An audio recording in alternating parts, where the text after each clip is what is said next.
ബിസ്മില്ലാഹിർ റഹ്മാനിർ റഹീം. അൽഹംദുലില്ലാഹി റബ്ബിൽ ആലമീൻ. അല്ലാഹുമ്മ സ്വല്ലി അലാ മുഹമ്മദിൻ വഅലാ ആലി മുഹമ്മദ്.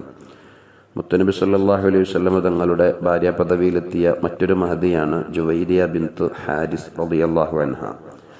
ജുവൈരിയ ബീവിയെക്കുറിച്ച് പറയുമ്പം നമ്മൾ കുറച്ചുകൂടെ അതിൻ്റെ ആമുഖം പറയേണ്ടി വരും. ഹിജറയുടെ 5-ാം വർഷം മുത്ത് റസൂൽ സല്ലല്ലാഹു അലൈഹി വസല്ലം തങ്ങൾ തിരക്ക് പിടിച്ചൊരു കാലഘട്ടമായിരുന്നു. ഷവ്വാലിൻ്റെയും ദുൽഖഅദിൻ്റെയും ആദ്യ കാലഘട്ടങ്ങളിലാണ് ഖന്തഖ് യുദ്ധം നടന്നത്. നമുക്കറിയാലോ, ഖന്തഖ് യുദ്ധം നടക്കുമ്പോൾ വാളും പരിചയം തമ്മിലുള്ള നേർക്കുനേരുള്ള ഏറ്റുമുട്ടൽ ഉണ്ടായിട്ടില്ലെങ്കിലും അത് നടക്കാതിരിക്കാൻ വേണ്ടിയിട്ട് റസൂലുള്ളാഹി സ്വല്ലല്ലാഹു അലൈഹി വസല്ലം തങ്ങളും സ്വഹാബത്തും കിടങ്ങ് കയറുന്ന, അതുപോലെ തന്നെ വിശന്നൊട്ടിയ വയറുമായിട്ട് കല്ല് കെട്ടിയിട്ട് റസൂലുള്ളാഹിനോട് വയറ്റത്ത് കല്ല് കെട്ടിയിട്ട് വിശപ്പിൻ്റെ കാഠിന്യം പറഞ്ഞ കഥകളൊക്കെ നമ്മൾ കേട്ടിരുന്നല്ലോ.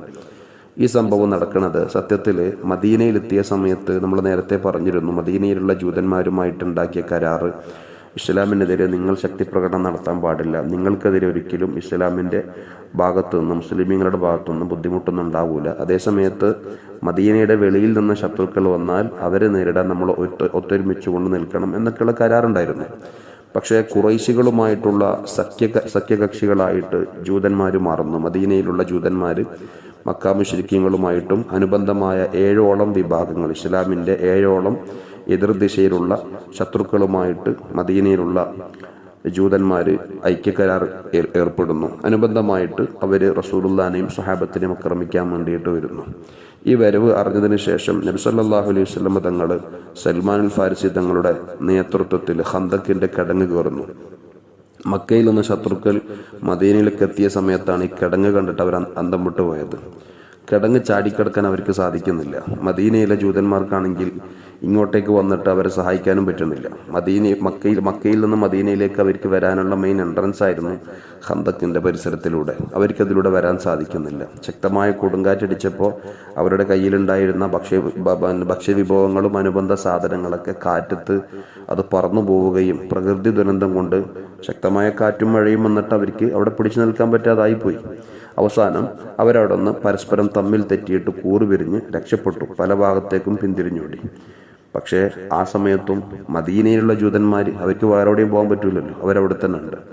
ഏകദേശം റസൂലുള്ളാഹിനെയും സ്വഹാബത്തിനെയും ആക്രമിക്കാൻ വേണ്ടി വന്ന 10,000-ഓളം ഈ ശത്രുക്കളെ നേരിടാൻ വേണ്ടിയിട്ട് 3,000-ഓളം സ്വഹാബത്താണ് ഖന്തഖിന്റെ കിടങ്ങ് കയറുന്ന പരിസരത്തുണ്ടായിരുന്നത്.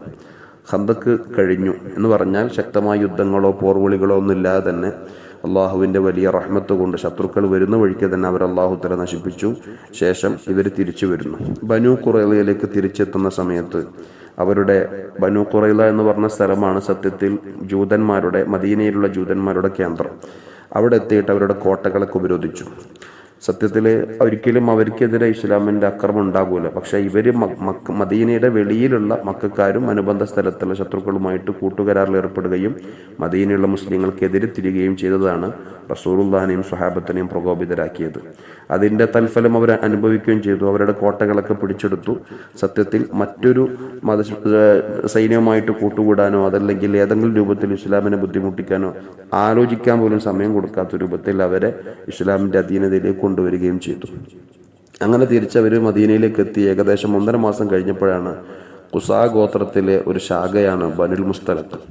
അവർ മുസ്ലിങ്ങളുമായിട്ട്, അതായത് മദീനയിലുള്ള മുത്തനബി തങ്ങളും സ്വഹാബത്തുമായിട്ട് യുദ്ധം ചെയ്യാൻ വേണ്ടി വരുന്നുണ്ട് എന്നുള്ള വിവരം അറിഞ്ഞപ്പോൾ അവിടെയുള്ള ഹാരിസ് ബിൻ അബി ളിറാ എന്ന ഗോത്രനായകന്റെ നേതൃത്വത്തിലാണ് അവർ അക്രമം ആസൂത്രണം ചെയ്യുന്നത് എന്നറിഞ്ഞപ്പോൾ അധികം വൈകിപ്പിക്കാതെ നബി സല്ലല്ലാഹു അലൈഹി വസല്ലം തങ്ങൾ സ്വഹാബത്തിനെയും കൂട്ടിയിട്ട് ബനുൽ മുസ്തലഖിലേക്ക് പോകുന്നു.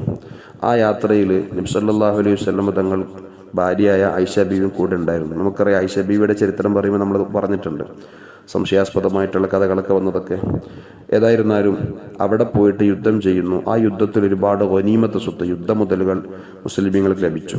സൈനികരും അവരുടെ കുടുംബങ്ങളുമായിട്ട് ഒട്ടേറെ ആളുകൾ ആ കൂട്ടത്തിലുണ്ടായിരുന്നു.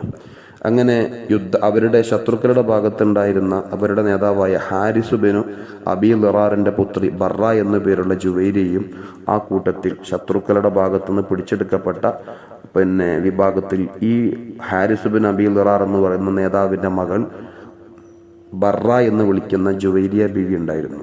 ആ ജുവൈരിയ ബീവിയാണ് പിന്നീട് റസൂലുള്ളാഹിന്റെ ഭാര്യ പദവിയിലേക്ക് എത്തുന്നത്. അനുബന്ധ കാര്യങ്ങൾ ബാക്കി നാളെ പറയാം.